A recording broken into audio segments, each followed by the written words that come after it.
Hello, listeners. This is Kat, and welcome back to Put Your Hands Up Podfics. This will be the continuation of Just Trying to Survive and Learn to Love Along the Way. This will be Part 26, Chapters 50 and 51. Chapter 50 of Meetings and a Betrayal. Shouta is not happy that they have to leave Izuku at the hospital for a teacher's meeting. Under normal circumstances, he would have just skipped and asked Zashi to take notes, but this meeting will be anything but normal. For all he knows, the school could be shutting down. So they leave Izuku in the capable hands of a few of Tsukauchi's most loyal officers and head over to the school. They are the last teachers to arrive, so once they take their usual seats, Nezu clears his throat.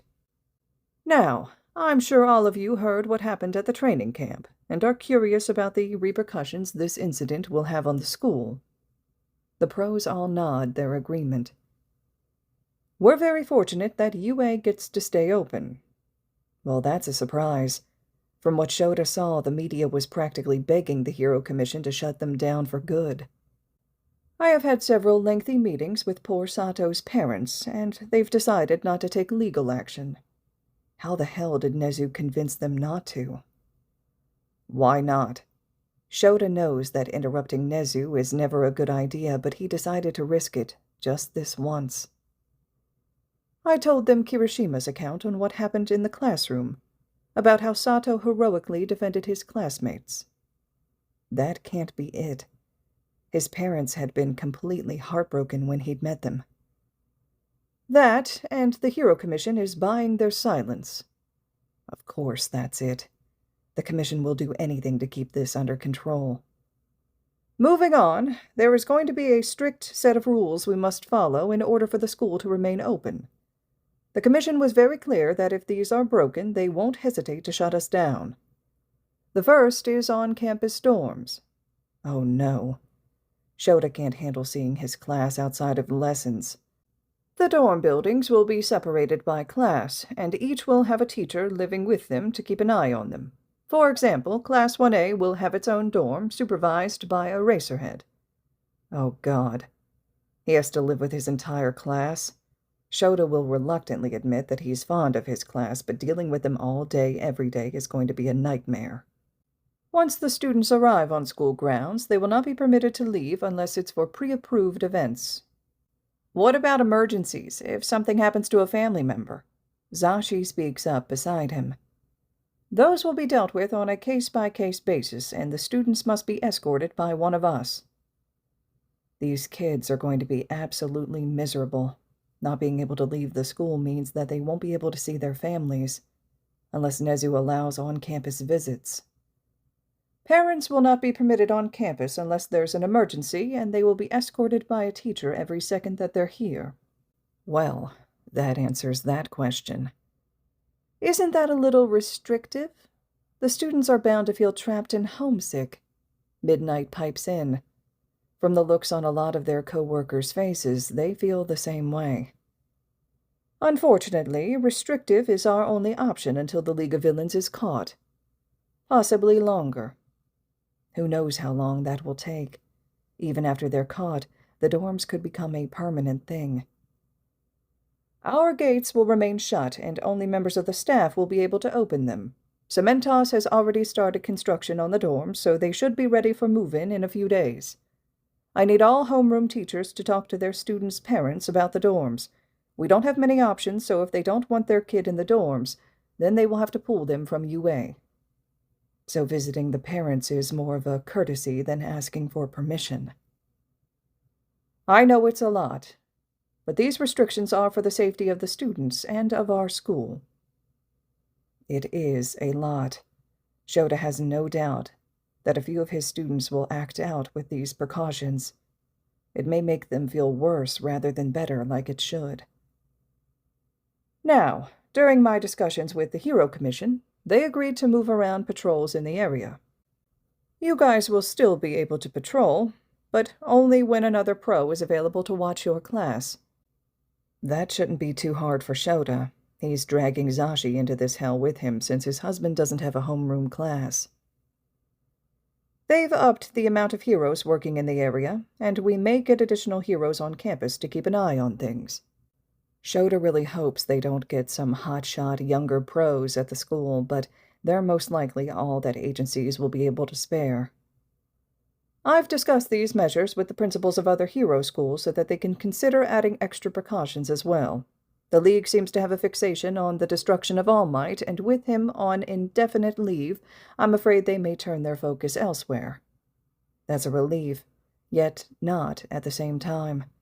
Hopefully his class will stop being targeted, but he doesn't want other schools to suffer as well. As I've had a few parents contact me about pulling their kids, I also asked the other schools if they'd be willing to accept transfer students. A few of them agreed, so if any of your students' parents express the desire, you can bring it up. Shouta hopes that none of his students are leaving the hero course. They all have excellent potential. However, a fair amount of them went through something traumatic. A few of them were nearly killed. He can't help but to shoulder a bit of the blame. He wouldn't put it past some of the parents to blame him for letting their kids be in danger like that. It'd be no surprise if they no longer trusted him with their kids and chose to pull them from UA instead. What about how the students feel? My class and Vlad's class went through something pretty traumatic, so it's no surprise that some of them want out. Shouta feels a little uncertain as he speaks. Hound Dog will be performing mandatory evaluations of both Class 1A and Class 1B. If he deems it necessary, students will have required counseling sessions until further notice. That's a lot better than Shouta expected. Back in his days as a student, that wouldn't have been an option. At least UA has somewhat improved. Now, we must move on to a more serious matter. A more serious matter? How much more serious could this get? Nezu raises his voice before Shouta can ask him anything. You may enter now. The door opens loudly, and Tsukauchi walks in, shutting the door behind him. He pulls up a chair next to Nezu and gives the room a smile that doesn't reach his eyes. Shouta has an inkling on why Tsukauchi is here. He's the leader of the task force, created to stop the League of Villains, so obviously it has something to do with them. It must be how they found the camp. Only a few of the teachers knew of the location, and all of them are trusted pro-heroes. None of them could have leaked the information. Now, I'm sure you're all wondering why I called Detective Tsukauchi here. It has to do with how the League of Villains found the location of the training camp. Tsukauchi clears his throat as all eyes turn to him. There's absolutely no way one of you pro-heroes leaked the location. No one is beyond suspicion, but we've performed the necessary background checks, and I've spoken to all relevant heroes. Even without Tsukauchi's lie detector quirk, Shouta could have told everyone that. All these teachers are trusted comrades he's known for years, some of them since his own high school days. None of them would dare sell anyone out, not unless they wanted to deal with the rest of the staff. Because of this, there's only one option left. Shouta really hopes that this isn't going where he thinks it may be. None of the students knew where they were headed beforehand, so there's no chance that they offhandedly mentioned it to their family, who in turn let it slip to the League. This means that one of the students from Class 1A or 1B told the League on purpose. Tsukauchi is frowning now, sending him and Zashi a sympathetic look at the implication. Oh shit. This is exactly what he'd been hoping against.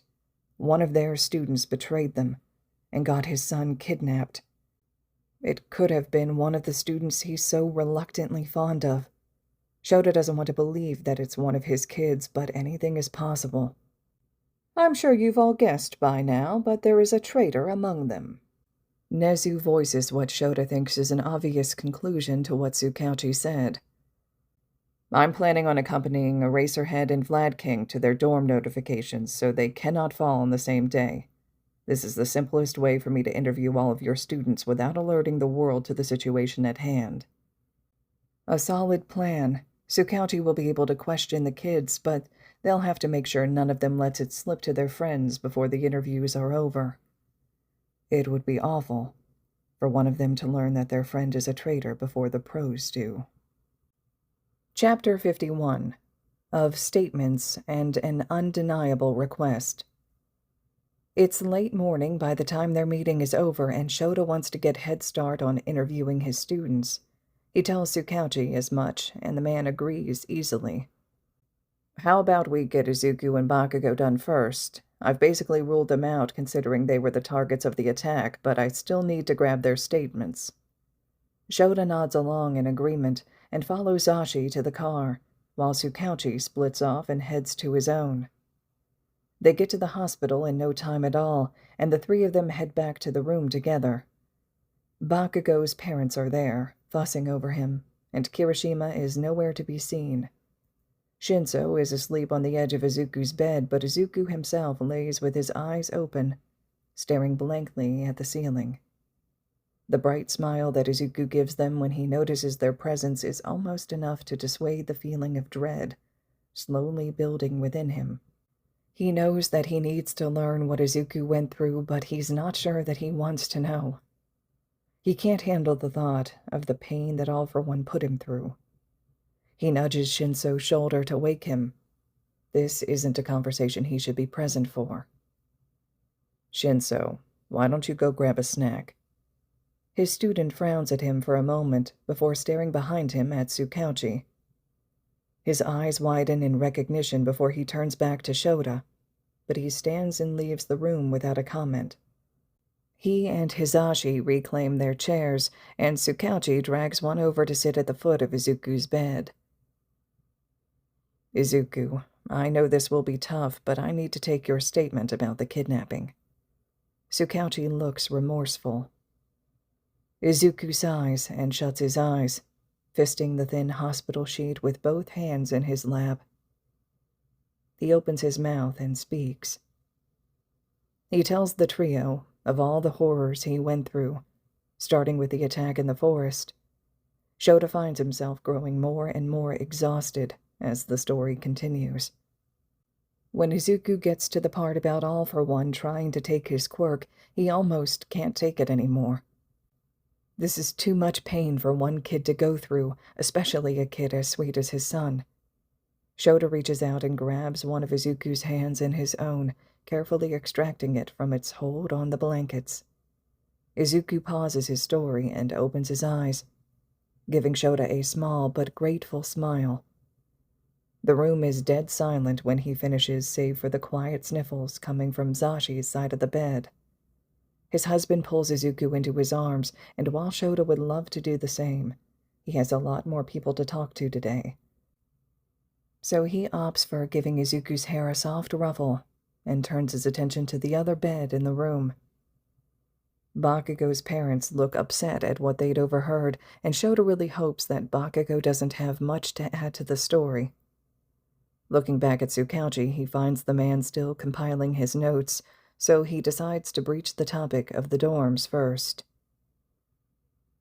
Mr. and Mrs. Bakugo, for the safety of our students, UA is building dorms on campus. Unfortunately, because of recent events, they're not exactly optional, so... Yes. Bakugo's mother cuts him off. Shouta raises a brow at her in hopes of an explanation. Katsuki is destined to be a hero. I know there are other hero schools, but this is the one he chose. Obviously, you guys are working to ensure everyone's safety, so why would I say no? Shouta allows himself a small smile at the woman. That was far easier than he expected. He thought that a woman like Bakugo's mother would put up some sort of fight, so her simple acceptance is a relief. Everyone looks up as Tsukauchi drags his chair over, and they get right down to business. Thankfully, Bakugo doesn't have much to add, and he's able to account for some things that Izuku couldn't. It's not necessary for him to be there for Bakugo's statement, but he feels a sense of responsibility for the kid. He'd gotten kidnapped on Shota's watch, and while Bakugo's very temperamental, Shouta cares for all of his students, and he needed to know if anything too traumatic happened to him. Shouta busies himself with his family as Tsukauchi wraps things up. He has a few final questions of near unimportance, so Shouta walks the few steps back to his son's bed and pulls him into his arms. Izuku hugs him back tightly and buries his face in his capture scarf. He catches Zashi, giving them a fond smile, so he pulls one arm away from Izuku, inviting him into the embrace. Shouta stands like that, wrapped up in his family, until Tsukauchi clears his throat from the door. Sorry, Izuku, but I've got to start talking to your classmates' parents about the dorms. He waits for his son's nod before he reluctantly pulls away, but Izuku's hand on his sleeve stops him. Hey, Dad. Izuku looks nervous as he addresses him. What is it, kiddo? Do you think you could stop by Kirishima's first? It's just his mom looked really upset when she picked him up, and I'm worried. Izuku doesn't just look worried. He looks downright scared. Seeing Kirishima's mom upset probably made him think of what his mom did to him when she was like that. Thinking about another one of his students in danger like that makes him feel awful. It's not like that. Shouta turns and finds Bakugo watching them, openly eavesdropping. He opens his mouth again when he knows he has his full attention. Shitty Hair's mom is super overprotective since he's an only child. He knew she was going to freak out when she heard about this. Bakugo eases his nerves a little. To think that Bakugo eased his nerves is almost laughable. Still, though. Shouta places a gentle hand on his son's shoulder to cut him off. It's fine, Izuku. I'll go over there soon to make sure he's okay. Izuku relaxes under his hand, and Shouta plants a light kiss on his temple before joining Tsukauchi at the door. They open it to find Shinso there, hand poised to knock. His student looks surprised, but quickly covers it up. My parents want me home. I just wanted to say bye to Izuku before heading to the bus stop. Shouta and Tsukauchi share a glance before the detective speaks. Tell you what, we need to talk to your parents anyways, so how about we drive you home? Shinso nods, looking mildly nervous about having his teacher and a police detective talking to his parents. Shouta and Tsukauchi wait out in the hallway, while Shinso says his goodbyes to Izuku. He ignores the blush on his face when he rejoins them, but he texts Zashi for information once they get to the car. It's a bit of a drive to Shinso's house, but it takes only half the time it would have if Shinso had taken public transportation. Shinso pulls out his keys when they exit the car, and he ushers the adults into the house after him. Mom, I'm home, and I have guests. Aw, Toshi, did you bring one of your friends from... A woman that Shouta recognizes from the police station cuts herself off as she recognizes them. What's going on here? Shinso's mom doesn't seem upset, only mildly perplexed. On behalf of UA, I need to discuss some new developments with you. Detective Tsukauchi just needs to ask your son a few questions about the attack at the training camp. Shinso's mother gives him a worried look, so Shouta speaks again before she can get too carried away with her thoughts. It's standard procedure. We're interviewing all the students who were there. She relaxes, and she offers Shouta a small smile before turning to her son. Toshi, dear, why don't you talk to the detective in the kitchen while your father and I talk to your teacher? Shinso nods and leads Tsukauchi away, leaving Shouta to follow his mother to the sitting room. She sits next to a man with dark purple hair and eye bags that rival that of his students. She gestures for him to sit in the chair opposite of them. In light of the recent attack, UA is building dorms on campus. Unfortunately, with the new regulations, once the students are there, they won't have many chances to leave for the time being, unless it's for a school-sanctioned trip, a work study once they get their provisional licenses, or an emergency. Both parents frown before Shinso's mother speaks up. Are you guys upping security at the school? Yes, I have a copy of all the new regulations here for you guys. He hands it over and sits quietly as they read through it. As much as this whole situation worries us, I think this is the best solution. Pulling Hitoshi from the hero course is not an option. He worked far too hard for us to take that away from him. Her husband nods in agreement as Tsukauchi joins them in the living room. Shouta expected the interview to go quickly. Shinso had been away from all of the danger, so the only questions Tsukauchi really needed to ask were ones pertaining to any possible connection to the League.